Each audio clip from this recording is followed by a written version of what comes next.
ਵਾਹਿਗੁਰੂ ਜੀ ਕਾ ਖਾਲਸਾ ਵਾਹਿਗੁਰੂ ਜੀ ਕੀ ਫਤਿਹ। ਮੈਂ ਤੁਹਾਡੀ ਹੋਸਟ ਨੀਲਮ ਕੌਰ ਤੇ ਟੀਵੀ 84 ਦੇ ਸਾਰੇ ਦਰਸ਼ਕਾਂ ਦਾ ਹਾਰਦਿਕ ਸਵਾਗਤ ਕਰਦੀ ਹਾਂ ਪ੍ਰੋਗਰਾਮ ਸੱਚੋ ਸੱਚ ਵਿੱਚ। ਰੋਜ਼ਾਨਾ ਦੀ ਤਰ੍ਹਾਂ ਤੁਹਾਡੇ ਤੇ ਸਾਡੇ ਹਰਮਨ ਪਿਆਰੇ ਡਾਕਟਰ ਅਮਰਜੀਤ ਸਿੰਘ ਮੇਰੇ ਨਾਲ ਬੈਠੇ ਹੋਏ ਨੇ। ਆਓ ਨਾਲ ਮਿਲ ਕੇ ਪ੍ਰੋਗਰਾਮ ਸ਼ੁਰੂ ਕਰਦੇ ਹਾਂ ਜੀ। ਡਾਕਟਰ ਸਾਹਿਬ, ਅੱਜ 29 ਅਪ੍ਰੈਲ 2014 16 ਵਿਸਾਖ ਨਾਨਕਸ਼ਾਹੀ ਸੰਮਤ 546 ਦਾ ਦਿਨ ਹੈ ਤੇ ਤੁਸੀਂ ਸਾਡੇ ਦਰਸ਼ਕਾਂ ਨਾਲ ਅੱਜ ਦਾ ਕੋਈ ਅਹਿਮ ਮੁੱਦਾ ਸਾਂਝਾ ਕਰਨਾ ਚਾਹੁੰਦੇ ਹੋ? ਦੇਖੋ, ਅੱਜ 29 ਅਪ੍ਰੈਲ ਸ਼ਬਦ ਸਮੁੱਚੇ ਕੌਮ ਦੇ ਘਰ ਬਣਾਉਣ ਦੀ ਜਿਹੜੀ ਤਾਂਘ ਹੈ ਉਸ ਦੇ ਵਿੱਚ ਇੱਕ ਵਿਸ਼ੇਸ਼ ਮਹੱਤਤਾ ਰੱਖਦਾ ਹੈ ਜੀ। ਬੇਸ਼ੱਕ ਪੰਜਾਬ ਦੇ ਵਿੱਚ ਇਸ ਵੇਲੇ 30 ਅਪ੍ਰੈਲ ਦੀ ਸਵੇਰ ਹੋ ਚੁੱਕੀ ਹੈ ਤੇ ਉੱਥੇ 2014 ਦੀਆਂ ਪਾਰਲੀਮੈਂਟਰੀ ਚੋਣਾਂ 'ਚ ਵੋਟਾਂ ਦਾ ਅਮਲ ਵੀ ਸ਼ੁਰੂ ਹੋ ਚੁੱਕਾ ਹੈ। ਪਰ ਅਸੀਂ ਕਿਉਂਕਿ 29 ਅਪ੍ਰੈਲ ਨੂੰ ਇਹ ਪ੍ਰੋਗਰਾਮ ਕਰ ਰਹੇ ਹਾਂ, ਕੱਲ੍ਹ ਦਾ ਪ੍ਰੋਗਰਾਮ ਵੀ 28 ਅਪ੍ਰੈਲ ਵਾਲਾ ਅਸੀਂ ਜਿਹੜਾ ਸਾਡਾ TV 84 ਇਲੈਕਸ਼ਨ ਸਪੈਸ਼ਲ ਸੀ, ਜਿਹੜਾ ਕਿ TV 84 ਨਿਊਜ਼ ਲਈ ਕੀਤਾ ਗਿਆ ਸੀ ਜੀ, ਉਸ ਦੇ ਹੀ ਦੋਨੋਂ ਪਾਰਟ ਅਸੀਂ ਦਿਖਾਏ, ਕਿਉਂਕਿ ਬਹੁਤ ਸਾਰੇ ਸਾਡੇ ਦਰਸ਼ਕਾਂ ਦੀ ਸਰੋਤਿਆਂ ਦੀ ਮੰਗ ਸੀ ਕਿ ਇਹਨਾਂ ਚੋਣਾਂ ਨੂੰ ਲੈ ਕੇ ਉੱਥੇ ਜਿਹੜੀਆਂ ਪਾਰਟਿਸਿਪੇਟ ਕਰ ਲਈਆਂ ਧਿਰਾਂ ਨੇ, ਪਾਰਟੀਆਂ ਨੇ, ਉਹਨਾਂ ਬਾਰੇ ਕੰਸੋਲੀਡੇਟਡ ਜਾਂ ਇੱਕ ਥਾਂ ਦੇ ਉੱਤੇ ਜਾਣਕਾਰੀ ਇਕੱਠੀ ਹੋਏ। ਭਾਵੇਂ ਕਿ ਅਸੀਂ ਪਿਛਲੇ ਆਲਮੋਸਟ 8 ਹਫ਼ਤੇ ਤੋਂ ਹੀ ਜਾਂ ਇਸ ਤੋਂ ਵੀ ਜ਼ਿਆਦਾ ਜਦੋਂ ਤੋਂ ਚੋਣਾਂ ਦਾ ਐਲਾਨ ਹੋਇਆ ਇਸ ਬਾਰੇ ਗੱਲ ਕਰਦੇ ਆ ਰਹੇ ਹਾਂ ਜੀ। ਸੋ ਇਸ ਲਈ ਕੱਲ੍ਹ ਦਾ ਪ੍ਰੋਗਰਾਮ ਅਸੀਂ ਉਸ TV 84 ਸਪੈਸ਼ਲ ਨੂੰ ਹੀ ਦਿੱਤਾ ਸੀ ਜੀ ਜੀ। ਤੇ ਅੱਜ ਅਸੀਂ 28ਵੀਂ ਵਰ੍ਹੇਗੰਢ ਦੇ ਮੌਕੇ ਖਾਲਿਸਤਾਨ ਐਲਾਨ ਦਿਵਸ ਦੀ, ਕਿਉਂਕਿ ਠੀਕ 28 ਸਾਲ ਪਹਿਲਾਂ ਅੱਜ ਦੇ ਦਿਨ 29 ਅਪ੍ਰੈਲ 1986 ਨੂੰ ਬਾਬਾ ਗੁਰਬਚਨ ਸਿੰਘ ਮਾਨੋਚਾਲ ਦੀ ਅਗਵਾਈ ਵਾਲੀ ਪੰਥਕ ਕਮੇਟੀ ਨੇ ਸ਼੍ਰੀ ਅਕਾਲ ਤਖਤ ਸਾਹਿਬ ਤੋਂ ਖਾਲਿਸਤਾਨ ਦਾ ਐਲਾਨਨਾਮਾ ਦੁਨੀਆ ਦੇ ਨਾਂ ਜਾਰੀ ਕੀਤਾ ਸੀ ਜੀ। ਇਹ ਉਹੀ ਪੰਥਕ ਕਮੇਟੀ ਹੈ ਜਿਹੜੀ ਕਿ 26 ਜਨਵਰੀ 1986 ਨੂੰ ਸਰਬੱਤ ਖਾਲਸਾ ਸ਼੍ਰੀ ਅਕਾਲ ਤਖਤ ਸਾਹਿਬ ਤੇ ਹੋਇਆ ਤੇ ਉਹਨਾਂ ਨੇ ਇਸ 5 ਮੈਂਬਰੀ ਪੰਥਕ ਕਮੇਟੀ ਨੂੰ ਅਧਿਕਾਰ ਦਿੱਤੇ ਸੀ ਕਿ ਸਿਆਸੀ ਅਗਵਾਈ ਇਹ ਕਮੇਟੀ ਕਰੇਗੀ ਜੀ। ਔਰ ਇਸ ਕਮੇਟੀ ਨੇ ਖਾਲਿਸਤਾਨ ਦਾ ਐਲਾਨਨਾਮਾ ਜਾਰੀ ਕੀਤਾ। ਨਤੀਜੇ ਦੇ ਤੌਰ ਤੇ ਅਗਲੇ ਦਿਨ 30 ਅਪ੍ਰੈਲ ਨੂੰ, ਕਿਉਂਕਿ ਪੰਜਾਬ ਦੇ ਵਿੱਚ ਸੁਰਜੀਤ ਸਿੰਘ ਬਰਨਾਲੇ ਦੀ ਸਰਕਾਰ ਸੀ ਔਰ ਜਦੋਂ ਖਾਲਿਸਤਾਨ ਦਾ ਐਲਾਨਨਾਮਾ ਹੋਇਆ ਉਹ ਖਬਰ ਨਾਲੋਂ ਨਾਲ BBC, radio Australia, voice of America ਇਹਨਾਂ ਸਾਰਿਆਂ ਤੇ ਬ੍ਰੌਡਕਾਸਟ ਹੋਈ। ਹਿੰਦੁਸਤਾਨ 'ਚ ਵੀ ਇਸ ਦੇ ਉੱਤੇ ਬੜੀ ਹਫੜਾ ਤਫੜੀ ਮਚੀ ਜੀ। ਸੁਰਜੀਤ ਸਿੰਘ ਬਰਨਾਲਾ ਦਿੱਲੀ ਦੇ ਵਿੱਚ ਨੈਸ਼ਨਲ ਇੰਟੈਗ੍ਰੇਸ਼ਨ ਕਮੇਟੀ ਦੀ ਮੀਟਿੰਗ 'ਚ ਰਾਜੀਵ ਗਾਂਧੀ ਦੇ ਨਾਲ ਬੈਠਾ ਸੀ ਜਦੋਂ ਕਿ ਖਬਰ ਆਈ ਤੇ ਫੌਰਨ ਉਸ ਨੂੰ ਵਾਪਸ ਪੰਜਾਬ ਫਲਾਈ ਕਰਕੇ ਭੇਜਿਆ ਗਿਆ। ਉਹਦੇ ਨਾਲ ਹੋਰ ਜਹਾਜ਼ ਕਮਾਂਡੋਜ਼ ਦੇ ਆਏ ਖਾਸ ਦਿੱਲੀੋਂ ਜੀ ਜੀ। ਔਰ ਪੰਜਾਬ ਦੇ ਹੋਰ ਸਿਕਿਉਰਿਟੀ ਦਸਤਿਆਂ ਦੇ ਨਾਲ ਮਿਲ ਕੇ 30 ਅਪ੍ਰੈਲ ਨੂੰ ਦਰਬਾਰ ਸਾਹਿਬ ਦੇ ਵਿੱਚ ਦੁਬਾਰਾ ਫੌਜੀ ਐਕਸ਼ਨ ਜਿਹੜਾ ਕਮਾਂਡੋ ਐਕਸ਼ਨ ਕੀਤਾ ਗਿਆ ਸੀ ਜੀ, ਜਿਸ ਦੇ ਵਿੱਚ 1 ਦਰਜਨ ਤੋਂ ਜ਼ਿਆਦਾ ਅਖੰਡ ਪਾਠ ਖੰਡਿਤ ਕੀਤੇ ਗਏ, ਕੁਝ ਸ਼ਹੀਦੀਆਂ ਵੀ ਹੋਈਆਂ। ਲੇਕਿਨ ਇਹ ਗੱਲ ਸਪਸ਼ਟ ਰੂਪ ਦੇ ਵਿੱਚ ਸਾਹਮਣੇ ਆਈ ਕਿ ਹੁਣ ਕੌਮ ਨੇ ਆਪਣਾ ਰਾਜਸੀ ਨਿਸ਼ਾਨਾ ਨਿਯਤ ਕਰ ਦਿੱਤੇ ਜੀ। ਕਿਉਂਕਿ ਬੇਸ਼ੱਕ ਸੰਤ ਜਰਨੈਲ ਸਿੰਘ ਜੀ ਖਾਲਸਾ ਪਿੰਡਾਂ ਵਾਲਿਆਂ ਦੇ ਇਹ ਸ਼ਬਦ ਅਕਸਰ ਅਸੀਂ ਵੀ ਦੁਹਰਾਉਂਦੇ ਹਾਂ ਔਰ ਉਹਨਾਂ ਦਾ ਇਹ ਪਬਲਿਕ ਰੈਕਰਡ ਸੀ, ਕਿਉਂਕਿ ਉਹਨਾਂ ਨੇ ਆਪਣੇ ਹਯਾਤੀ ਦੇ ਵਿੱਚ ਆਪਣੀ ਹੋਂਦ ਦੇ ਵੇਲੇ ਤਾਂ ਖਾਲਿਸਤਾਨ ਦੀ ਮੰਗ ਨਹੀਂ ਸੀ ਕੀਤੀ, ਕਿਉਂਕਿ ਉਹ ਬੜੇ ਇੱਕ ਇਮਾਨਦਾਰ ਸੰਤ ਸਿਪਾਹੀ ਸਨ ਔਰ ਉਹਨਾਂ ਨੇ ਜੋ ਅਰਦਾਸ ਦੇ ਸ਼ਬਦ ਅਕਾਲ ਤਖਤ ਸਾਹਿਬ ਤੇ ਧਰਮਯੁੱਧ ਮੋਰਚਾ ਸ਼ੁਰੂ ਕਰਨ ਵੇਲੇ ਉਹਨਾਂ ਨੇ ਜਿਹੜੇ ਸ਼ਬਦ ਦੁਹਰਾਏ ਉਹੀ ਉਹਨਾਂ ਦਾ ਰਾਜਸੀ ਨਿਸ਼ਾਨਾ ਸੀ। ਜੋ ਧਰਮਯੁੱਧ ਮੋਰਚੇ ਦਾ ਨਿਸ਼ਾਨਾ ਸੀ ਉਹ ਆਨੰਦਪੁਰ ਦਾ ਮਤਾ ਸੀ ਜੀ। ਔਰ ਆਨੰਦਪੁਰ ਦਾ ਮਤਾ ਆਟੋਨਮੀ ਦੀ ਗੱਲ ਕਰਦਾ ਸੀ ਜਾਂ ਆਨੰਦਪੁਰ ਦਾ ਮਤਾ ਭਾਰਤ ਦੀਆਂ ਸਟੇਟਾਂ ਨੂੰ ਵੱਧ ਅਧਿਕਾਰ ਰਾਜਸੀ ਔਰ ਆਰਥਿਕ, ਔਰ ਉਹਦੀ ਇਹ ਬੇਸਿਕ ਸਪਿਰਿਟ ਆਨੰਦਪੁਰ ਦੇ ਮਤੇ ਦੀ ਇਹੀ ਸੀ ਕਿ 2-3 ਮਹਿਕਮੇ ਸੈਂਟਰਲ ਗਵਰਨਮੈਂਟ ਜਿਵੇਂ ਫੋਰਨ ਅਫੇਅਰਸ, ਹੋਮ ਜਾਂ ਡਿਫੈਂਸ ਜਾਂ ਫਾਈਨੈਂਸ ਜੀ, ਇਹ ਆਪਣੇ ਕੋਲ ਰੱਖ ਕੇ ਬਾਕੀ ਸਾਰੇ ਅਧਿਕਾਰ ਸੂਬਿਆਂ ਨੂੰ ਦੇਵੇ। ਪਰ ਅਸੀਂ ਦੇਖਦੇ ਹਾਂ ਕਿ ਇਸ ਧਰਮਯੁੱਧ ਮੋਰਚੇ 'ਚ ਬੇਸ਼ੱਕ 2 ਲੱਖ ਤੋਂ ਜ਼ਿਆਦਾ ਗ੍ਰਿਫਤਾਰੀਆਂ ਹੋਈਆਂ, ਬਹੁਤ ਵੱਡੀ ਗਿਣਤੀ ਦੇ ਵਿੱਚ ਇਸ ਮੋਰਚੇ ਨੂੰ ਸਪੋਰਟ ਮਿਲੀ ਜੀ ਜੀ। ਲੇਕਿਨ ਇਹਦੇ ਬਾਵਜੂਦ ਅਖੀਰ ਕੀ ਹੋਇਆ ਜੂਨ ਦੇ ਪਹਿਲੇ ਹਫ਼ਤੇ ਇਹ ਸਭ ਦੇ ਸਾਹਮਣੇ ਕਿਵੇਂ ਘੱਲੂਘਾਰਾ ਵਰਤਾਇਆ ਗਿਆ। ਸੋ ਸੰਤ ਪਿੰਡਾਂ ਵਾਲੇ ਜਿਹੜੇ ਕਿ ਦੂਰਦਰਸ਼ੀ ਸਨ, ਸਿਆਸੀ ਨੁਕਤਾ ਨਿਗਾਹ ਤੋਂ ਵੀ, ਧਾਰਮਿਕ ਤੌਰ ਤੇ ਤਾਂ ਇੱਕ ਪਰਪੱਕ ਸੰਤ ਸਨ, ਫਕੀਰ ਸਨ ਜੀ ਜੀ, ਉਹਨਾਂ ਦੇ ਸ਼ਬਦ ਨੇ ਕਿ ਵੀ ਅਸੀਂ ਇਹਨਾਂ ਦੇ ਨਾਲ ਰਹਿਣਾ ਚਾਹੁੰਦੇ, ਬਹੁ ਗਿਣਤੀ ਦੇ ਨਾਲ ਬਰਾਬਰ ਦੇ ਸ਼ਹਿਰੀ ਬਣ ਕੇ। ਇਹ ਇਹਨਾਂ ਨੇ ਦੇਖਣਾ ਹੈ ਕਿ ਸਾਨੂੰ ਨਾਲ ਰੱਖਣਾ ਹੈ ਕਿ ਨਹੀਂ ਰੱਖਣਾ। ਪਰ ਜਿਸ ਦਿਨ ਭਾਰਤ ਦੀ ਫੌਜ ਦੇ ਪੈਰ ਦਰਬਾਰ ਸਾਹਿਬ ਦੀ ਹਦੂਦ ਵਿੱਚ ਪਏ ਖਾਲਿਸਤਾਨ ਦੀ ਨੀਂਹ ਰੱਖੀ ਜਾਵੇਗੀ। ਸੋ ਜ਼ਾਹਰ ਹੈ ਕਿ ਜੇ ਸਰਕਾਰ ਉਸ ਵੇਲੇ ਦੀ ਇੱਕ ਆਨਰੇਬਲ ਐਗਰੀਮੈਂਟ, ਇੱਕ ਸਤਿਕਾਰਤ ਸਮਝੌਤਾ ਅਕਾਲੀਆਂ ਦੇ ਨਾਲ ਕਰਦੀ ਜੀ ਕਿ ਅਨੰਦਪੁਰ ਦੇ ਮਤੇ ਦੀ ਪ੍ਰਾਪਤੀ ਦੇ ਲਈ ਜੋ ਮੋਰਚਾ ਸੀ ਉਸ ਨੂੰ ਗੰਭੀਰਤਾ ਦੇ ਨਾਲ ਲੈਂਦੀ, ਤੇ ਇਹ ਜਿਹੜੀ ਉਹਦੀ ਨੀਅਤ ਸੀ ਕਿ ਉਸ ਨੇ ਸਿੱਖਾਂ ਨੂੰ ਸਬਕ ਸਿਖਾਉਣਾ ਹੈ, ਜਿਸ ਚੋਂ ਇੱਕ ਤੋਂ ਬਾਅਦ ਇੱਕ ਘੱਲੂਘਾਰਾ ਨਿਕਲਿਆ, ਇਹ ਨਾ ਵਾਪਰਦੇ, ਤੇ ਫਿਰ ਸਿੱਖ ਕੌਮ ਜਿਹੜੀ ਹੈ ਉਹ ਭਾਰਤ ਦੇ ਸੰਵਿਧਾਨਕ ਢਾਂਚੇ ਦੇ ਵਿੱਚ ਰਹਿੰਦੇ ਹੀ ਸਿੱਖ ਮਸਲਿਆਂ ਦੇ ਹੱਲ ਲਈ ਜਿਹੜਾ ਹੈ ਉਹ ਵਚਨਬੱਧ ਸੀ। ਜੀ ਲੇਕਿਨ ਜਦੋਂ ਹਮਲਾ ਹੋਇਆ, ਘੱਲੂਘਾਰਾ ਸਿਰਫ ਅਕਾਲ ਤਖਤ ਸਾਹਿਬ ਜਾਂ ਹਰਮੰਦਰ ਸਾਹਿਬ ਦੀ ਹਦੂਦ 'ਚ ਨਹੀਂ ਵਰਤਾਇਆ ਗਿਆ।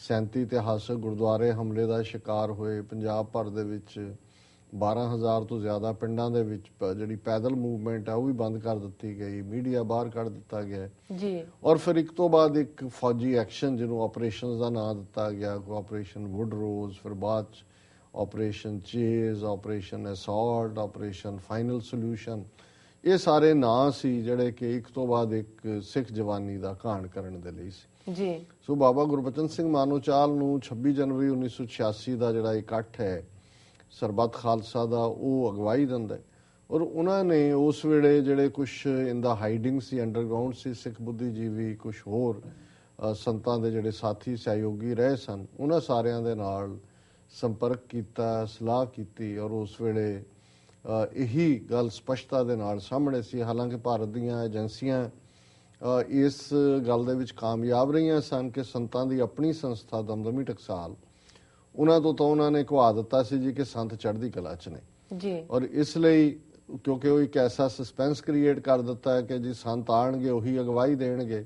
ਸੋ ਜਿਹੜਾ ਟਾਈਮ, ਜਿਹੜਾ ਐਲਾਨਨਾਮਾ 84 ਤੋਂ ਇੱਕਦਮ ਬਾਅਦ ਹੋਣਾ ਚਾਹੀਦਾ ਸੀ ਔਰ ਖਾਸ ਤੌਰ ਤੇ ਜਦੋਂ ਦਰਬਾਰ ਸਾਹਿਬ ਦਾ ਕੰਟਰੋਲ ਪੰਥ ਦੇ ਕੋਲ ਆ ਗਿਆ 2-3-4 ਮਹੀਨੇ ਬਾਅਦ, ਲੇਕਿਨ ਇਸ ਡਿਲੇ ਦੇ ਪਿੱਛੇ ਵੀ ਕਈ ਕਾਰਨ ਸੀ ਕਿ ਇਹ ਗੱਲ ਇੰਨੇ ਵੱਡੇ ਪੈਮਾਨੇ ਤੇ ਫੈਲਾਈ ਗਈ ਸੀ ਕਿ ਸੰਤ ਚੜ੍ਹਦੀ ਕਲਾ 'ਚ ਨੇ ਕਿ ਜੇ ਕੋਈ ਇਸ ਦਾ ਵਿਰੋਧ ਕਰਦਾ ਸੀ ਔਰ ਇਹ ਗੱਲ ਸਿਰਫ 2 ਸਾਲ 4 ਸਾਲ ਤੱਕ ਜਾਰੀ ਨਹੀਂ ਰਹੀ, ਜੇ ਬਾਬਾ ਮਾਨੋਚਾਲ ਨੇ ਖਾਲਿਸਤਾਨ ਦਾ ਐਲਾਨ ਕੀਤਾ ਤਾਂ ਉਹਨਾਂ ਦਾ ਵੀ ਵਿਰੋਧ ਹੋਇਆ ਜੀ ਔਰ ਮੈਂ ਵੀ ਇਸ ਨੂੰ ਕਿਉਂਕਿ 1991 ਦੇ ਵਿੱਚ ਸਪੋਕਸਪਰਸਨ ਪੰਥਕ ਕਮੇਟੀ ਦੇ ਤੌਰ ਤੇ ਜਦੋਂ ਮੈਂ ਸੇਵਾ ਲਈ ਤੇ ਮੈਂ ਆਪਣੀਆਂ ਲਿਖਤਾਂ ਦੇ ਵਿੱਚ ਵੀ ਔਰ ਆਪਣੇ ਲੈਕਚਰ 'ਚ ਵੀ ਸੰਤਾਂ ਨੂੰ ਸ਼ਹੀਦ ਹੀ ਸੰਬੋਧਨ ਕਰਦਾ ਸੀ। ਜੀ ਸੋ ਮੇਰੇ ਨਾਲ ਫਿਰ ਬਹੁਤ ਸਾਰੇ ਇਹ ਵੀਰ ਜਿਹੜੇ ਇਸ ਗੱਲ 'ਚ ਯਕੀਨ ਰੱਖਦੇ ਸੀ ਕਿ ਸੰਤ ਚੜ੍ਹਦੀ ਕਲਾ 'ਚ ਨੇ, ਇਹ ਬਹੁਤ ਵਿਰੋਧ ਕਰਦੇ ਸੀ, ਕਈ ਥਾਂ ਤੇ ਤਾਂ ਬੋਲਣ ਤੋਂ ਹਟਾਉਣ ਦੇ ਲਈ ਆ ਜਾਂਦੇ ਸੀ। ਜੀ ਜੀ ਲੇਕਿਨ ਮੈਂ ਸਮਝਦਾ ਵੀ 20 ਸਾਲ ਬਾਅਦ ਇਹਨਾਂ ਨੇ ਖੁਦ ਹੀ ਫਿਰ ਇਹ ਮੰਨਿਆ, ਕਿਉਂਕਿ ਜੇ ਸ਼ਹੀਦੀ ਦਾ ਉਹਨਾਂ ਦਾ ਅਖੰਡ ਪਾਠ ਰਖਾਇਆ ਜਾਂਦਾ ਸੀ,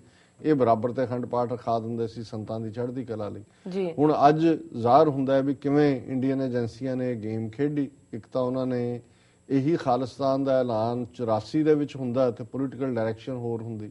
2 ਸਾਲ ਦਾ ਸਮਾਂ ਜਿਹੜਾ ਕਿ ਇੱਕ ਇਮੋਸ਼ਨਲ ਉਭਾਰ ਸੀ, ਜਜ਼ਬਾਤੀ ਉਭਾਰ ਸੀ, ਉਸ ਨੂੰ ਵੇਸਟ ਕੀਤਾ ਗਿਆ। ਜੀ ਲੇਕਿਨ ਹੁਣ ਅਸੀਂ ਐਲਾਨਨਾਮੇ ਦੀ ਗੱਲ ਕਰਦੇ ਹਾਂ ਕਿ ਐਲਾਨਨਾਮੇ ਦੀ ਕੀ ਅਹਿਮੀਅਤ ਹੁੰਦੀ ਹੈ। ਸ਼ਾਇਦ ਬਹੁਤ ਸਾਰਿਆਂ ਨੂੰ, ਅੱਜ ਪਹਿਲਾ ਇੰਟਰਵਿਊ ਮੈਂ ਸਵੇਰੇ ਉੱਠਦੇ ਹਾਂ ਜਿਹੜਾ ਉੱਠਣ ਤੋਂ ਵੀ ਰਾਦਰ ਪਹਿਲੇ 5 ਵਜੇ ਦਿੱਤਾ ਹੈ, ਵਿਰਾਸਤ ਪ੍ਰੋਗਰਾਮ ਜਿਹੜਾ ਕਿ ਟੋਰਾਂਟੋ ਤੋਂ ਔਰ ਡਿਫਰੈਂਟ ਚੈਨਲਸ ਤੇ ਚੱਲਦਾ ਹੈ। ਜੀ ਉਹਨਾਂ ਨੇ 2 ਦਿਨ ਪਹਿਲਾਂ ਤੋਂ ਹੀ ਮੈਨੂੰ ਲਾਈਨ ਅਪ ਕੀਤਾ ਸੀ ਕਿ 29 ਅਪ੍ਰੈਲ ਹੈ ਇਸ ਦਿਨ, ਔਰ ਇੰਟਰਵਿਊਜ਼ ਦਾ ਸਿਲਸਿਲਾ ਚੱਲਦਾ ਰਿਹਾ ਅੱਜ ਵੀ ਹੋਰ ਥਾਵਾਂ ਤੇ ਵੀ। ਜੀ ਜੀ ਹੁਣ ਇਹਦੀ ਕੀ ਅਹਿਮੀਅਤ ਹੈ? ਮੈਂ ਆਲਮੋਸਟ ਹਰ ਇੰਟਰਵਿਊ ਦੇ ਵਿੱਚ ਪਿਛਲੇ ਦਿਨਾਂ ਦੀ ਆਪਣੀ ਲਿਖਤ ਦੇ ਵਿੱਚ ਵੀ ਇਹ ਕਿਹਾ ਸੀ ਕਿ ਸੰਵਿਧਾਨ ਜਿਹੜੇ ਨੇ ਇਹ ਤਾਂ ਆਜ਼ਾਦ ਕੌਮਾਂ ਬਣਾਉਂਦੀਆਂ ਨੇ ਜਦੋਂ ਦੇਸ਼ ਆਜ਼ਾਦ ਹੋ ਜਾਂਦੇ ਨੇ। ਉਹਨਾਂ ਦਾ ਇੱਕ ਦਾਇਰਾਕਾਰ ਹੁੰਦਾ ਹੈ, ਉਹ ਡੈਲੀਬਰੇਟ ਕਰਦੇ ਨੇ, ਵਿਚਾਰ ਕਰਦੇ ਨੇ, ਕੰਟੈਂਪਲੇਟ ਕਰਦੇ ਨੇ ਔਰ ਉਹ ਦੇਖਦੇ ਨੇ ਕਿ ਉਹਨਾਂ ਦੇ ਹਿੱਤਾਂ ਦੇ ਲਈ ਕਿਹੜਾ ਸੰਵਿਧਾਨ ਜਾਂ ਉਸ ਦਾ ਕੀ ਮਾਡਲ ਹੋਏ ਤੇ ਉਸ ਨੂੰ ਉਹ ਸਾਹਮਣੇ ਲਿਆਉਂਦੇ ਨੇ। ਜੀ ਲੇਕਿਨ ਜਿਹੜੀ ਆਜ਼ਾਦੀ ਦੇ ਐਲਾਨਨਾਮੇ ਹੁੰਦੇ ਨੇ, ਜਿਵੇਂ ਖਾਲਿਸਤਾਨ ਦੇ ਇਸ ਡੈਕਲੇਰੇਸ਼ਨ ਆਫ ਇੰਡੀਪੈਂਡੈਂਸ ਦੀ ਅਹਿਮੀਅਤ ਉਹੀ ਹੈ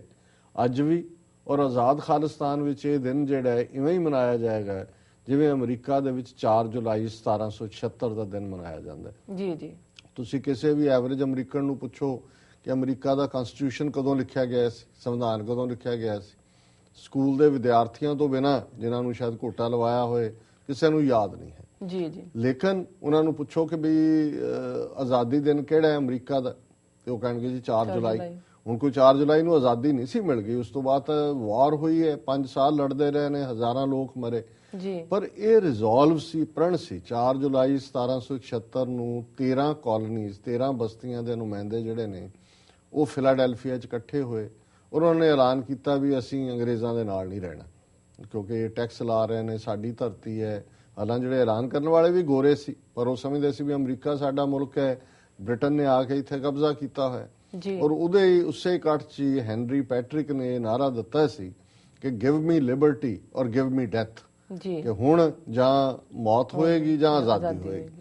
ਸੋ ਫਿਰ ਉਹ ਲੜੇ ਔਰ ਅਲਟੀਮੇਟਲੀ ਆਜ਼ਾਦ ਹੋਏ। ਅੱਜ ਤੁਸੀਂ ਅਮਰੀਕਾ 'ਚ ਦੇਖਦੇ ਹੋ ਕਿ 4 ਜੁਲਾਈ ਦਾ ਦਿਨ ਕਿਵੇਂ ਸ਼ਾਨੋ ਸ਼ੌਕਤ ਨਾਲ ਮਨਾਇਆ ਜਾਂਦਾ ਹੈ। ਨੈਸ਼ਨਲ ਹੌਲੀਡੇ ਵੀ ਹੁੰਦੀ ਹੈ, ਥਾਂ ਥਾਂ ਆਤਿਸ਼ਬਾਜ਼ੀ ਹੁੰਦੀ ਹੈ, ਐਲਾਨਨਾਮੇ, ਔਰ ਜਿਹੜੀ ਡੈਕਲੇਰੇਸ਼ਨ ਆਫ ਇੰਡੀਪੈਂਡੈਂਸ ਸੀ ਜਿਸ ਨੂੰ ਜਿਹੜਾ ਹੈ ਬੜੀ ਸ਼ਾਨਦਾਰ ਤਰੀਕੇ ਦੇ ਨਾਲ ਪ੍ਰੀਜ਼ਰਵ ਕੀਤਾ ਹੋਇਆ ਹੈ, ਟਾਮਸ ਜੈਫਰਸਨ ਨੇ ਉਹ ਲਿਖੀ। ਜੀ ਉਸ ਦੇ ਉੱਤੇ $1 ਬਿਲੀਅਨ ਖਰਚ ਕਰਦੀ ਹੈ ਯੂਐਸ ਕਾਂਗਰਸ। ਉਹਨੇ ਕੀਤੇ ਨੇ ਕਿ ਉਹਨੂੰ ਪ੍ਰੀਜ਼ਰਵ ਕਿਵੇਂ ਕਰਨਾ। ਸੋ ਇਸੇ ਤਰ੍ਹਾਂ ਜਿਹੜਾ ਸਾਡਾ 29 ਅਪ੍ਰੈਲ 1986 ਦਾ ਖਾਲਿਸਤਾਨ ਦਾ ਐਲਾਨਨਾਮਾ ਹੈ, ਇਹ ਇੱਕ ਬਹੁਤ ਜਿਹੜਾ ਡੂੰਘਾ ਡਾਕੂਮੈਂਟ ਹੈ। ਜਿਸ ਤਰ੍ਹਾਂ 4 ਜੁਲਾਈ 1776 ਦੀ ਡੈਕਲੇਰੇਸ਼ਨ ਦੇ ਵਿੱਚ ਇਹ ਡ੍ਰੀਮ, ਇਹ ਸੁਪਨਾ ਦਿੱਤਾ ਗਿਆ ਸੀ ਕਿ ਅਮਰੀਕਾ ਕਿਹੋ ਜਿਹਾ ਹੋਏਗਾ, ਜੀ ਜੀ ਕਿਵੇਂ ਆਜ਼ਾਦੀਆਂ ਹੋਣਗੀਆਂ, ਕੀ ਬਾਕੀ ਉਹਨਾਂ ਦੇ ਨੀਤੀਆਂ ਹੋਣਗੀਆਂ ਬੀਜ ਰੂਪ ਦੇ ਵਿੱਚ। ਇਸੇ ਤਰ੍ਹਾਂ 29 ਅਪ੍ਰੈਲ 1986 ਦਾ ਖਾਲਿਸਤਾਨ ਦਾ ਐਲਾਨਨਾਮਾ ਬੀਜ ਰੂਪ ਦੇ ਵਿੱਚ, ਉਹਦੇ ਚੋਂ ਸਾਰੀਆਂ ਹੀ ਜਿਹੜੀਆਂ ਆਜ਼ਾਦ ਖਾਲਿਸਤਾਨ ਦੀਆਂ ਨੀਤੀਆਂ ਹੋਣਗੀਆਂ ਉਸ ਨੂੰ ਐਕਸਪਲੇਨ ਕਰਦਾ ਹੈ। ਇਸ ਦੇ ਮੁੱਢਲੇ ਸ਼ਬਦ ਹੀ ਇਹ ਨੇ ਕਿ ਅੱਜ ਤੋਂ ਖਾਲਸੇ ਦਾ ਆਪਣਾ ਘਰ ਖਾਲਿਸਤਾਨ ਹੋਵੇਗਾ, ਜਿੱਥੇ ਖਾਲਸੇ ਦੀਆਂ ਚੌਂਕੀਆਂ, ਝੰਡੇ ਬੁੰਗੇ ਜੁਗੋ ਜੁਗ ਅਟਲ ਹੋਣਗੇ ਤੇ 10 ਨੋਹਾਂ ਦੀ ਕਿਰਤ ਕਮਾਈ ਕਰਨ ਵਾਲਿਆਂ ਦਾ ਰਾਜ ਭਾਗ ਤੇ ਪੂਰਾ ਕੰਟਰੋਲ ਹੋਵੇਗਾ। ਜੀ ਸੋ ਇੱਥੋਂ ਸ਼ੁਰੂ ਹੋ ਕੇ ਅਖੀਰ ਤੱਕ ਜਿਹੜਾ ਇਹ ਐਲਾਨਨਾਮਾ ਫਿਰ ਬਾਹਰਲੀਆਂ ਸਰਕਾਰਾਂ ਨੂੰ ਅਪੀਲ ਕਰਦਾ ਹੈ ਕਿ ਸਾਨੂੰ ਰਾਜਸੀ ਮਾਨਤਾ ਦਿੱਤੀ ਜਾਏ, ਜੋ ਜੋ ਜ਼ੁਲਮ ਹੋਏ ਨੇ ਉਹਨਾਂ ਦੀ ਗੱਲ ਕਰਦਾ ਹੈ। ਇਹ ਵੀ ਅਸ਼ੋਰ ਕਰਦਾ ਹੈ ਵੀ ਆਜ਼ਾਦ ਖਾਲਿਸਤਾਨ ਦੇ ਵਿੱਚ ਬਿਨਾਂ ਜ਼ਾਤ, ਰੰਗ, ਨਸਲ, ਧਰਮ, ਜੈਂਡਰ ਦੇ ਵਿਤਕਰੇ ਦੇ ਸਾਰੇ ਹੀ ਸ਼ਹਿਰੀਆਂ ਨੂੰ ਜਿਹੜਾ ਆਜ਼ਾਦੀ ਦੀ ਜਿਹੜੀ ਖੁੱਲ੍ਹ ਮਾਨਣ ਦਾ ਪੂਰਾ ਹੱਕ ਹੋਏਗਾ। ਜੀ ਔਰ ਇਸਤਰੀਆਂ ਮਰਦਾਂ ਦੇ ਹੱਕਾਂ ਦੇ ਵਿੱਚ ਜਿਹੜੀ ਕੋਈ ਵੀ ਨਾ ਬਰਾਬਰੀ ਹੈ ਉਹਨੂੰ ਕਾਨੂੰਨ ਦੀ ਮਦਦ ਦੇ ਨਾਲ ਖਤਮ ਕੀਤਾ ਜਾਏਗਾ। ਸੋ ਉਹ ਇੱਕ ਬੜਾ ਖੂਬਸੂਰਤ ਡਾਕੂਮੈਂਟ ਹੈ ਔਰ ਬਾਬਾ ਗੁਰਬਚਨ ਸਿੰਘ ਮਾਨੋਚਾਲ ਦੀ ਅਗਵਾਈ ਦੇ ਵਿੱਚ ਖਾਲਿਸਤਾਨ ਦਾ ਐਲਾਨ ਹੋਇਆ। ਇਹ ਸੰਘਰਸ਼ 28 ਸਾਲ ਬਾਅਦ ਵੀ, ਬੇਸ਼ੱਕ ਪੰਜਾਬ ਦੇ ਵਿੱਚ ਇੱਕ ਤੋਂ ਬਾਅਦ ਇੱਕ ਨਸਲਕੁਸ਼ੀ ਹੋਈ, ਭਾਰੀ ਨੁਕਸਾਨ ਸਿੱਖ ਜਵਾਨੀ ਦਾ ਕੀਤਾ ਗਿਆ, ਪਰ ਜਿਸ ਤਰੀਕੇ ਨਾਲ ਇਹ ਖਾਲਿਸਤਾਨ ਦੀ ਲਹਿਰ 28 ਸਾਲਾਂ 'ਚ ਅੰਤਰਰਾਸ਼ਟਰੀ ਲਹਿਰ ਬਣੀ, ਭਾਰਤ ਦੀਆਂ ਏਜੰਸੀਆਂ ਨੇ ਪੂਰਾ ਟਿੱਲ ਲਾਇਆ ਹਿੰਸਕ ਕਾਰਵਾਈਆਂ ਕਰਕੇ। ਕੈਨੇਡਾ ਦੇ ਵਿੱਚ ਏਅਰ ਇੰਡੀਆ ਬੰਬ ਧਮਾਕੇ ਰਾਹ ਨੇ ਕਰਵਾਏ, ਸਿੱਖਾਂ ਦੇ ਖਾਤੇ 'ਚ ਪਾ ਦਿੱਤੇ। ਹਰ ਥਾਂ ਉਹਨਾਂ ਨੇ ਆਪਣੇ ਏਜੰਟ ਰੱਖੇ ਹੋਏ ਨੇ, ਕੋਈ ਨਾ ਕੋਈ ਹਿੰਸਕ ਕਾਰਵਾਈਆਂ ਕਰਵਾ ਕੇ ਉਹ ਸਿੱਖਾਂ ਦੇ ਖਾਤੇ 'ਚ ਪਾਉਂਦੇ ਨੇ ਤਾਂ ਕਿ ਸਿੱਖਾਂ ਨੂੰ ਬਦਨਾਮ ਕੀਤਾ ਜਾ ਸਕੇ। ਪਰ ਇਹਦੇ ਬਾਵਜੂਦ ਜਿਵੇਂ ਇਹ ਮੂਵਮੈਂਟ ਅੱਗੇ ਵਧੀ ਹੈ, ਪਿਛਲੇ ਸੈਚਰਡੇ ਨਿਊਯਾਰਕ ਦੇ ਵਿੱਚ ਸਿੱਖ ਡੇ ਪੈਰੇਡ ਸੀ 28ਵੀਂ, ਔਰ ਜਿਸ ਤਰੀਕੇ ਦੇ ਨਾਲ ਸ਼ੁਰੂ ਤੋਂ ਅਖੀਰ ਤੱਕ ਖਾਲਿਸਤਾਨ ਦੀਆਂ ਗੂੰਜਾਂ ਪੈ ਰਹੀਆਂ ਸਨ, ਜੀ ਕੋਈ ਸ਼ੱਕ ਨਹੀਂ ਕਿਸੇ ਨੂੰ ਰਹਿ ਜਾਂਦਾ ਕਿ ਜਿਹੜੀ ਕੌਮ ਕੀ ਚਾਹੁੰਦੀ ਹੈ। ਜੀ ਔਰ ਜਿਹੜੇ ਕੁਝ ਚੈਨਲ ਉੱਥੋਂ ਪ੍ਰੋ ਇੰਡੀਆ ਇੱਥੇ ਕਵਰ ਵੀ ਕਰਨਾ ਚਾਹੁੰਦੇ ਸੀ, ਕਰ ਵੀ ਰਹੇ ਸੀ। ਅੱਗੇ ਤੋਂ ਕਰਦੇ ਸੀ ਜੀ ਕਦਾ ਫਲੋਟ ਯੂਥ ਦਾ ਆਇਆ ਜਾਂ ਖਾਲਿਸਤਾਨ ਦਾ ਆਇਆ ਉਹਨੂੰ ਮਾਈਨਸ ਕਰ ਦਿਓ। ਹੁਣ ਐਤਕੀ ਕੀ ਕਰਦੇ ਵੀ ਗੁਰੂ ਗ੍ਰੰਥ ਸਾਹਿਬ ਦੇ ਫਲੋਟ ਦੇ ਨੇੜਿਓਂ ਵੀ ਖਾਲਿਸਤਾਨ ਜ਼ਿੰਦਾਬਾਦ ਹੋ ਰਿਹਾ ਸੀ। ਜਿਹੜੇ ਆਮ ਧਾਰਮਿਕ ਫਲੋਟ ਸੀ ਉਹਨਾਂ ਚੋਂ ਵੀ ਨਾਰੇ ਖਾਲਿਸਤਾਨ ਦੇ ਗੂੰਜ ਰਹੇ ਸੀ। ਸੋ ਇਸੇ ਤਰ੍ਹਾਂ ਪਿਛਲੇ ਜਿਹੜਾ ਕੱਲ ਸੰਡੇ 2 ਦਿਨ ਪਹਿਲਾਂ ਡਾਊਨਟਾਊਨ ਟੋਰਾਂਟੋ ਦੇ ਵਿੱਚ ਨਗਰ ਕੀਰਤਨ ਹੋਇਆ, 1.5 ਲੱਖ ਸਿੱਖ ਸ਼ਾਮਲ ਹੋਏ ਨੇ ਔਰ ਉਹਦੀ ਜਿਹੜੀ ਕਵਰੇਜ ਹੈ ਮੀਡੀਆ ਦੇ ਵਿੱਚ ਸ਼ੁਰੂ ਤੋਂ ਅਖੀਰ ਤੱਕ ਖਾਲਿਸਤਾਨ ਦੀ ਗੱਲ ਹੋ ਰਹੀ ਹੈ। ਇਸ ਤੋਂ ਪਿਛਲੇ ਵੀਕ ਸਰੀ ਦੇ ਵਿੱਚ 2.5 ਲੱਖ ਸਿੱਖਾਂ ਨੇ ਜਿਹੜਾ ਬਿਲਕੁਲ ਖਾਲਿਸਤਾਨ ਨੂੰ ਸਮਰਪਿਤ, ਘੱਲੂਘਾਰੇ ਨੂੰ ਸਮਰਪਿਤ ਜਿਹੜਾ ਉਹ ਨਗਰ ਕੀਰਤਨ ਕੱਢਿਆ। ਇੰਗਲੈਂਡ ਦੇ ਵਿੱਚ ਵੀ ਇਹੀ ਹੈ। ਸੋ ਜਿਹੜੀ ਗੱਲ ਅੱਜ ਇਹ ਠੀਕ ਹੈ, ਇਹ ਗੱਲ ਸਾਨੂੰ ਦੁੱਖ ਦਿੰਦੀ ਹੈ ਵੀ ਸਾਡੇ ਖਾਲਸੇ ਦੀ ਧਰਤੀ ਪੰਜਾਬ ਦੇ ਵਿੱਚ ਇਸ ਦਿਨ ਨੂੰ ਜਾਂ ਇਸ ਕਾਜ਼ ਪ੍ਰਤੀ ਔਰ ਖਾਸ ਤੌਰ ਤੇ ਚੋਣਾਂ ਦਾ ਮਾਹੌਲ, ਜਿਵੇਂ ਸਾਡੀਆਂ ਪੰਥਕ ਧਿਰਾਂ ਹਾਸ਼ੀਏ ਤੇ ਗਈਆਂ ਨੇ ਪੰਜਾਬ ਦੇ ਸਿਆਸੀ ਸੀਨ ਤੋਂ, ਇੱਕ ਸੈਟਬੈਕ ਹੈ ਸਾਡੇ ਲਈ। ਪਰ ਅਸੀਂ ਇਸ ਗੱਲ ਦੇ ਲਈ ਵਚਨਬੱਧ ਹੈ ਆਪਣੀ ਕੌਮ ਦੇ ਨਾਲ ਔਰ ਇਸ ਗੱਲ ਦੇ ਉੱਤੇ ਅਸੀਂ ਫਖਰ ਕਰਦੇ ਹਾਂ ਕਿ ਇਹਨਾਂ 28 ਵਰਿਆਂ ਦੇ ਵਿੱਚ ਸਿੱਖ ਕੌਮ ਦੇ ਹਜ਼ਾਰਾਂ ਸਪੁੱਤਰ ਸਪੁੱਤਰੀਆਂ ਨੇ ਆਪਣੀਆਂ ਕੁਰਬਾਨੀਆਂ ਦਿੱਤੀਆਂ ਨੇ, ਜੀ ਆਪਣਾ ਲਹੂ ਡੋਲਿਆ ਹੈ, ਆਪਣਾ ਅੱਜ ਦਿੱਤਾ ਹੈ, ਤਾਂ ਕਿ ਕੌਮ ਦਾ ਆਉਣ ਵਾਲਾ ਕੱਲ ਸ਼ਾਨ ਮੱਤਾ ਹੋਏ, ਮਾਣ ਮੱਤਾ ਹੋਏ। ਅਸੀਂ ਆਪਣੇ ਉਹਨਾਂ ਸਮੂਹ ਸ਼ਹੀਦਾਂ ਨੂੰ ਪ੍ਰਣਾਮ ਕਰਦੇ ਹਾਂ ਜੀ ਤੇ ਸਾਡੇ ਉਹ ਬਹਾਦਰ ਯੋਧੇ ਭਾਈ ਜਗਤਾਰ ਸਿੰਘ ਹਵਾਰਾ ਵਰਗੇ, ਭਾਈ ਬਲਵੰਤ ਸਿੰਘ ਰਾਜੋਆਣਾ ਵਰਗੇ, ਭਾਈ ਕੁਲਵੀਰ ਸਿੰਘ ਬੜਾ ਪਿੰਡ ਵਰਗੇ ਤੇ ਸੈਂਕੜਿਆਂ ਹੋਰ ਜਿਹੜੇ ਪੰਜਾਬ ਔਰ ਭਾਰਤ ਭਰ ਦੀਆਂ ਜੇਲ੍ਹਾਂ ਦੇ ਵਿੱਚ ਬੰਦ ਨੇ ਜੀ ਔਰ ਉਹਨਾਂ ਦਾ ਆਸ਼ਾ ਸਪਸ਼ਟ ਹੈ, ਬੜੀ ਮਜ਼ਬੂਤੀ ਨਾਲ ਖੜੇ ਨੇ। ਉਹਨਾਂ ਦੀ ਅਸੀਂ ਚੜ੍ਹਦੀ ਕਲਾ ਦੀ ਅਰਦਾਸ ਕਰਦੇ ਜੀ ਤੇ ਨਾਲ ਹੀ ਅਸੀਂ ਆਪਣੀ ਕੌਮ ਤੋਂ ਵੀ ਇਹ ਆਸ ਕਰਦੇ ਹਾਂ। ਔਰ ਇਹ ਗੱਲ ਮੈਂ ਸਿੱਖ ਡੇ ਪੈਰੇਡ ਦੀ ਆਪਣੀ ਸਪੀਚ ਦੇ ਵਿੱਚ ਵੀ ਕਹੀ ਸੀ ਜੀ ਕਿ ਜਿਸ ਤਰ੍ਹਾਂ ਇਜ਼ਰਾਈਲ ਬਣਾਉਣ ਦੇ ਵਿੱਚ ਬਾਹਰ ਬੈਠੇ ਯਹੂਦੀਆਂ ਨੇ, ਖਾਸ ਤੌਰ ਤੇ ਅਮਰੀਕਾ ਦੇ ਯਹੂਦੀਆਂ ਨੇ ਰੋਲ ਅਦਾ ਕੀਤਾ ਸੀ, ਜੀ ਠੀਕ ਇਸੇ ਤਰ੍ਹਾਂ ਲਗਭਗ 4 ਮਿਲੀਅਨ 40 ਲੱਖ ਦੇ ਕਰੀਬ ਸਿੱਖ ਜਿਹੜੇ ਭਾਰਤ ਦੇ ਨਕਸ਼ੇ ਦੀ ਕੈਦ ਤੋਂ ਬਾਹਰ ਨੇ, ਉਹ ਖਾਲਿਸਤਾਨ ਸਿਰਜਣ ਦੇ ਲਈ ਆਪਣਾ ਮੁੱਖ ਰੋਲ ਅਦਾ ਕਰਨਗੇ। ਸੋ ਅਸੀਂ ਸਮਝਦੇ ਹਾਂ ਕਿ ਵੀ ਇਸ ਦਿਨ ਨੂੰ ਇਸ ਭਾਵਨਾ ਦੇ ਨਾਲ ਸਮਰਪਿਤ ਹੋ ਕੇ ਬਹੁਤ ਸਾਰੇ ਗੁਰਦੁਆਰਿਆਂ 'ਚ ਆਉਣ ਵਾਲੇ ਸੰਡੇ ਇਹ ਸਮਾਗਮ ਕੀਤੇ ਜਾਣੇ ਨੇ।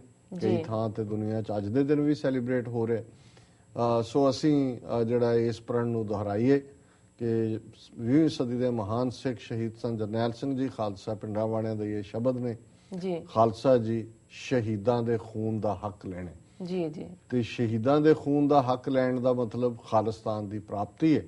ਸੋ ਇਸ ਦੇ ਲਈ ਅਸੀਂ ਰਿਜ਼ੋਲਵ ਕਰੀਏ, ਪ੍ਰਣ ਕਰੀਏ, ਗੁਰੂ ਚਰਨਾਂ 'ਚ ਅਰਦਾਸ ਕਰੀਏ ਕਿ ਸਤਿਗੁਰੂ ਹਿੰਮਤ ਦੇ ਇਸ ਪੰਥ ਨੂੰ ਕਿ ਅਸੀਂ ਦਰਿਆਏ ਜਮਨਾ ਤੋਂ ਵਾਘਾ ਤੱਕ ਇੱਕ ਆਜ਼ਾਦ ਪ੍ਰਭੂ ਸੱਤਾ ਸੰਪੰਨ ਦੇਸ਼ ਖਾਲਿਸਤਾਨ ਤਾਮੀਰ ਕਰ ਸਕੀਏ। ਆਪਣੇ ਫਾਦਰਲੈਂਡ ਨੂੰ, ਆਪਣੀ ਪਿਤਰੀ ਭੂਮੀ ਨੂੰ ਅਸੀਂ ਇੰਡੀਅਨ ਆਰਮੀ ਜੈਕਬੂਟ ਤੋਂ ਆਜ਼ਾਦ ਕਰਵਾਈਏ।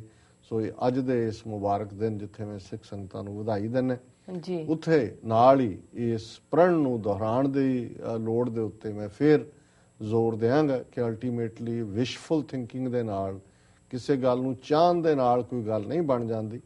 ਉਸ ਦੇ ਲਈ ਐਫਰਟ ਕਰਨਾ ਪੈਂਦਾ ਹੈ, ਉਸ ਦੇ ਲਈ ਯਤਨ ਕਰਨੇ ਪੈਂਦੇ ਨੇ। ਔਰ ਇਹ ਗੁਰੂ ਸਾਹਿਬ ਦਾ ਫਰਮਾਨ ਹੈ, ਗੁਰਬਾਣੀ ਸਾਨੂੰ ਯਾਦ ਕਰਵਾਉਂਦੀ ਹੈ ਕਿ ਆਪਣ ਹੱਥੀਂ ਆਪਣਾ ਆਪੇ ਹੀ ਕਾਜ ਸਵਾਰੀਏ। ਇਹਦੇ ਲਈ ਕੌਮ ਨੂੰ ਆਪ ਲਾਮਬੱਧ ਹੋਣਾ ਹੋਏਗਾ, ਆਪ ਕਮਰ ਕੱਸੇ ਕਰਨੇ ਪੈਣਗੇ, ਆਪ ਇਸ ਪਿੜ ਦੇ ਵਿੱਚ ਕੰਟਰੀਬਿਊਟ ਕਰਨਾ ਪਏਗਾ ਤਾਂ ਕਿ ਅਸੀਂ ਇੱਕ ਆਜ਼ਾਦ ਦੇਸ਼ ਦੇ ਤੌਰ ਤੇ, ਜਿੱਥੇ ਯੂਨਾਈਟਿਡ ਨੇਸ਼ਨਸ ਦੇ ਹੈੱਡਕੁਆਰਟਰ ਦੇ ਬਾਹਰ 193 ਦੇਸ਼ਾਂ ਦੇ ਝੰਡੇ ਝੂਲਦੇ ਨੇ, ਜੇ ਸਾਡਾ ਇਹ ਰਿਜ਼ੋਲਵ ਰਹੇਗਾ ਤੇ ਉਦੋਂ ਦੂਰ ਨਹੀਂ ਹੈ ਜਦੋਂ ਇਹਨਾਂ 193 ਝੰਡਿਆਂ ਦੇ ਨਾਲ ਆਜ਼ਾਦ ਦੇਸ਼ ਖਾਲਿਸਤਾਨ ਦਾ ਝੰਡਾ ਵੀ ਝੂਲੇਗਾ। ਜੀ ਜੀ ਸੋ ਅੱਜ ਦੇ ਦਿਨ ਦੇ ਮੌਕੇ ਇਹੀ ਮੇਰਾ ਆਪਣੀ ਕੌਮ ਨੂੰ ਕਹਿਣਾ। ਜੀ ਡਾਕਟਰ ਸਾਹਿਬ ਤੁਹਾਡਾ ਬਹੁਤ ਬਹੁਤ ਧੰਨਵਾਦ। ਤੁਸੀਂ ਅੱਜ ਦਾ ਮੁੱਦਾ ਸਾਡੇ ਦਰਸ਼ਕਾਂ ਨਾਲ ਸਾਂਝਾ ਕੀਤਾ। ਇਸ ਦੇ ਨਾਲ ਲੈਣੇ ਆ ਬ੍ਰੇਕ। ਵੀਅਰਸ ਵਿਚਾਰਾਂ ਦਾ ਸਿਲਸਿਲਾ ਇਸ ਤਰ੍ਹਾਂ ਚੱਲਦਾ ਰਹੇਗਾ। ਮਿਲਦੇ ਹਾਂ ਛੋਟੇ ਜਿਹੇ ਬ੍ਰੇਕ ਤੋਂ ਬਾਅਦ।